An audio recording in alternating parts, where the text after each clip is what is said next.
Good morning students. काल आपण chemical reaction and equation या पाठामध्ये what is mean by chemical reaction म्हणजेच आपल्या दैनंदिन जीवनामध्ये ज्या वेगवेगळ्या प्रकारच्या अभिक्रिया होत असतात त्या अभिक्रियांबद्दल म्हणजे थोडक्यात बदलांबद्दल आपण बघितलं. जोपर्यंत बदल होत नाही तोपर्यंत केमिकल रिॲक्शन होत नाही विद्यार्थ्यांना. मग त्याचे आपण वेगळे प्रकार बघितले, भौतिक बदल आणि रासायनिक बदल, त्यांचे असणारे गुणधर्म बघितले.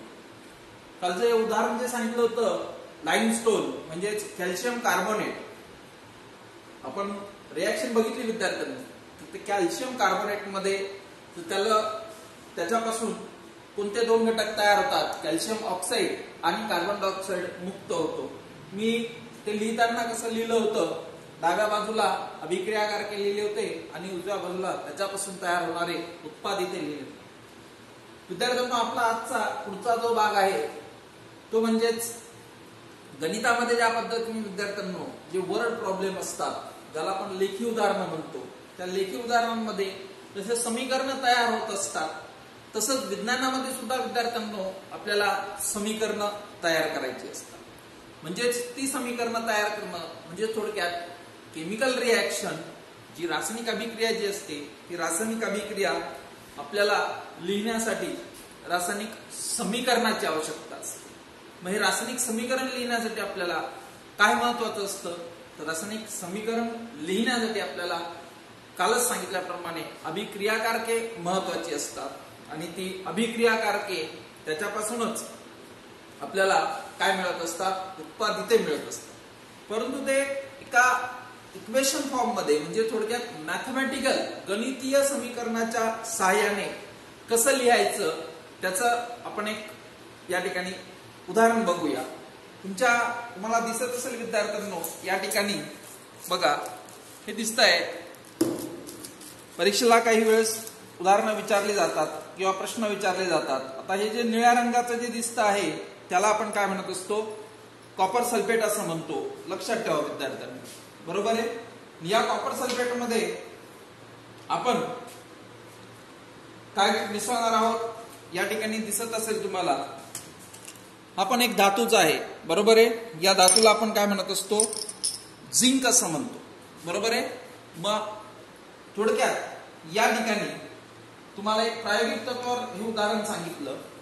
तेच आपण जर गणितीय दृष्ट्या लिहायचं असेल तर ते आपण कसं लिहिणार, तर कॉपर सल्फेट अधिक, बरोबर आहे, काय मिळवलं त्याच्यामध्ये, झिंक, आणि त्याच्यापासून जेही तयार होत असतं त्याला आपण म्हणत असतो झिंक सल्फेट आणि कॉपर. म्हणजे विद्यार्थ्यांना तुम्हाला लक्षात आलं असेल की हे मी कशाच्या स्वरूपात लिहिलं आहे, हे समीकरणाच्या स्वरूपात लिहिलं आहे. जसं गणितामध्ये समीकरण म्हटलं म्हणजे तुम्हाला नंबर्स असतात विद्यार्थ्यांना, बरोबर आहे. या ठिकाणी विज्ञानामध्ये त्यातल्या त्यात रासायनिक अभिक्रिया लिहित असताना फार पूर्वीपासून तुम्हाला सांगण्यात आलेलं आहे की जी मूलद्रव्य आहेत, आता या ठिकाणी बघा तुम्हाला दिसत असेल कोणतं मूलद्रव्य या अभिक्रियेमध्ये किंवा जी अभिक्रिया तुम्हाला दाखवली, बरोबर आहे, झिंक हे मूलद्रव्य आहे. मग कॉपर सल्फेट मूलद्रव्य आहे का विद्यार्थ्यांनो, नाही. कॉपर सल्फेट मूलद्रव्य नाही. Copper sulphate is not element. Copper sulphate is a compound. Copper sulphate काय आहे, संयुग आहे, बरोबर आहे. मग या कॉपर सल्फेटचं ज्यावेळेस या झिंकची अभिक्रिया होते त्याच्यापासून झिंक सल्फेट आणि कॉपर हे दोन उत्पादिते बाहेर पडतात.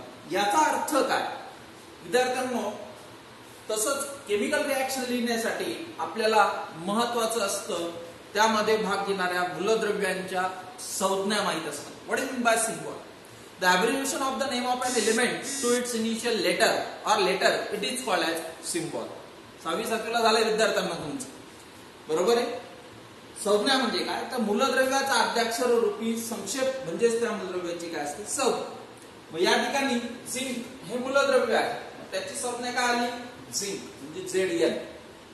त्यानंतर इथे कॉपर सल्फेट आहे, बरोबर आहे. मग कॉपर सल्फेट हे संयुग आहे. मग त्या कॉपर सल्फेटचं असणार आता याच्यामध्ये लक्षात येत असेल की याच्यामध्ये कोणकोणते घटक आहेत. बरोबर आहे. कॉपर आहे, सल्फर आहे, ऑक्सिजन आहे. बरोबर आहे. म्हणून त्याचं जे संज्ञा आहे कंपाऊंडचं जे मॉलिक्युलर फॉर्म्युला आहे तो COS होतो. मग त्याच्यापासून हा बाण दाखवला झिंक सल्फेट आणि कॉपर. जे तुमच्या लक्षात येईल विद्यार्थ्यांनो, या ठिकाणी आपण हे ज्या स्वरूपात मांडलेले आहे ते स्वरूप म्हणजेच त्या समीकरणाचा तो काय असतो, एक गणितीय रूप असतो. म्हणून त्याला आपण काय म्हणतो, केमिकल इक्वेशन असं म्हणत असतो.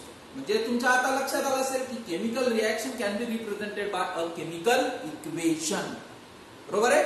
जे रासायनिक अभिक्रिया मांडायची असेल तर रासायनिक समीकरण महत्वाचं आहे. आणि रासायनिक समीकरणासाठी त्यात भाग घेणारे जे काही मूलद्रव्य असतील किंवा संयुग असतील त्यांची असणाऱ्या संज्ञा रेणूसूत्र आपल्याला मस्ट माहितीच पाहिजे.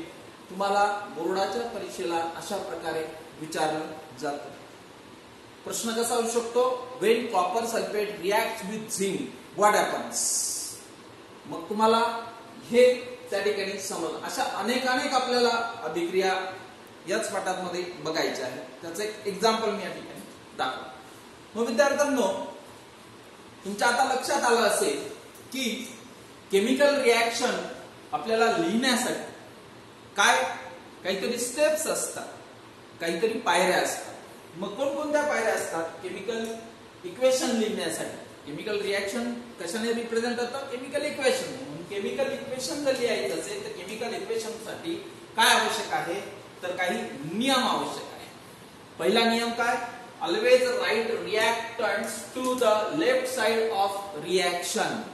नेहमी रासायनिक अभिक्रिया लिहिताना अभिक्रियाकारके हे नेहमी त्याच्या डाव्या बाजूला लिहिले गेले पाहिजे. त्यानंतर an arrow heading towards the product is drawn in between them which indicate direction of reaction. विद्यार्थ्यांनो, गणितामध्ये जसं आपण म्हणतो x अधिक y बरोबर 9. बरोबर आहे. म्हणजे हे ते समीकरण झालं. आता समीकरण x ची जर किंमत 4 टाकली, y ची जर किंमत 5 टाकली तर x अधिक y म्हणजे 4 अधिक 5 म्हणजे आलं का 9 बरोबर 9. बरोबर आहे. म्हणजेच समानता ही आपण इक्वल या साइनने दाखवतो गणितामध्ये. तसंच अभिक्रियामध्ये आपल्याला अभिक्रियाकारकांपासून जे उत्पादिते तयार होत असतात ते उत्पादिते दाखवण्यासाठी आपल्याला त्यांच्यामध्ये काय दर्शवावा लागतो, बाण दर्शवावा लागतो. बघा या ठिकाणी दिसतोय तुम्हाला. बरोबर आहे. सो तिसरी जी स्टेप आहे, इफ रिएक्टंट्स ऑर प्रोडक्ट्स. कोणती, आता हे बघा ही अभिक्रिया बघितली विद्यार्थ्यांनी. काल आपण जर अभिक्रिया बघितली होती त्याच्यामध्ये कॅल्शियम कार्बोनेट म्हणजे एकच अभिक्रियाकारके होते. या ठिकाणी मात्र काय आहेत, 2 अभिक्रियाकारके. एक कॉपर सल्फेट आहे आणि झिंक आहे. त्याच्यापासून 2 काय तयार झालेले उत्पादिते. मग ह्या दोघं घटकांमध्ये जर बघितलं तर ते कशाने दाखवलेले आहेत, प्लस साइन. म्हणून म्हटले बघा, if reactants or products are 2 or more then they are linked with plus sign. दिसतंय तुम्हाला. त्यानंतर चौथं, to make the chemical equation more informative म्हणजे रासायनिक समीकरण अधिक आपल्याला समजायचं असेल तर त्याच्या आपल्याला काय माहिती असणं गरजेचं आहे विद्यार्थ्यांनो. Yes, we must know their states. Which are the states. अगदी बरोबर आहे. सॉलिड, लिक्विड, गॅसियस या आपण प्रावस्था बघितलेल्या आहेत. मग या ठिकाणी to make the chemical equation more informative, physical states of the reactant are indicated in the equation. बघा example, copper sulfate which is in aqueous form. aqueous याचा मराठी अर्थ होतो जलीय. म्हणजे थोडक्यात त्याच्यामध्ये थोड्याफार प्रमाणात काय असतं, पाणी. copper sulfate is in aqueous form plus zinc which is in solid form. बघा ग्रॅन्युल्स दिसतात. ग्रॅन्युल्स म्हटलं म्हणजे which are the definite shape and volume. म्हणजे ते काय असतं, बरोबर आहे, त्याला आपण सॉलिड म्हणतो. That is zinc in solid form indicate, that is arrow is indicate zinc sulfate which is also in aqueous form plus copper which is in solid form. म्हणून तुम्हाला एक्झामला ज्या वेळेस प्रश्न विचारला जातो, जर कधी तुम्ही विद्यार्थ्यांनो ह्या स्टेट मेन्शन केल्या नाही तर तुमचा हा अर्धा मार्क त्या ठिकाणी कट होतो, लक्षात ठेवा. त्यानंतर पुढची स्टेप आहे इफ देयर आर कंडिशन्स. आता बघा, काही अभिक्रिया अशा असतात की त्या अभिक्रिया होण्यासाठी कशाची आवश्यकता असते? अगदी बरोबर, कॅटॅलिस्टची आवश्यकता असते, ज्याला आपण उत्प्रेरक असं म्हणतो, किंवा कंडिशन्स असतात, काही अटी असतात. मग त्या अटी कोणत्या स्वरूपात असू शकतात? काही अभिक्रिया असतात ज्यांना काल आपण बघितली, कॅल्शियम कार्बोनेट, त्याला आपण हीट दिली होती, बरोबर, म्हणजे उष्णता दिली. म्हणजे ज्याही कंडिशन्स असतात त्या कंडिशन्स नेहमी विद्यार्थ्यांनो कशावर लिहाव्या लागतात? हा जो बाण दाखवलेला आहे त्या बाणावर लिहावा. तुम्हाला आठवत असेल काल आपण बाणावर कोणतं चिन्ह दाखवलं होतं? अगदी बरोबर, ट्रायंगल दाखवला होता. Triangle, triangle indicates that heat is supplied. आलं लक्षात विद्यार्थ्यांनो? या पद्धतीने आपल्याला केमिकल इक्वेशन जर लिहायचं असेल तर या केमिकल इक्वेशन लिहिण्यासाठी आपल्याला या स्टेप्स माहित असणं फार गरजेचं आहे. काही अभिक्रिया अशा आहेत, आता उदाहरणार्थ आपण रोजच्या रोज तूप खातो. तूप म्हटलं म्हणजे काय? फॅट्स असतात विद्यार्थी, बरोबर. हे तूप कसं तयार होतं? अगदी बरोबर, वनस्पती तेलापासून तूप तयार होत असतं. विद्यार्थ्यांना तुम्हाला हा प्रश्न फिल इन द ब्लँक साठी विचारला गेलेला आहे.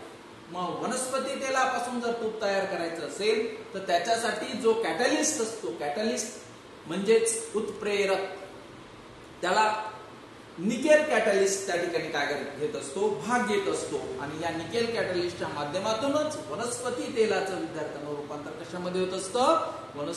तुपामध्ये होत असतं, म्हणजेच त्याला आपण फॅट्स असं म्हणतो. या पद्धतीने विद्यार्थ्यांना अशा अनेक अभिक्रिया आपल्याला बघायच्या आहेत. त्या अभिक्रियांचे प्रकार बघायचे, त्या अभिक्रियांच्या प्रकारांनंतर आपल्याला अभिक्रियेचा वेग कशावर अवलंबून असतो या गोष्टी बघायच्या आहेत.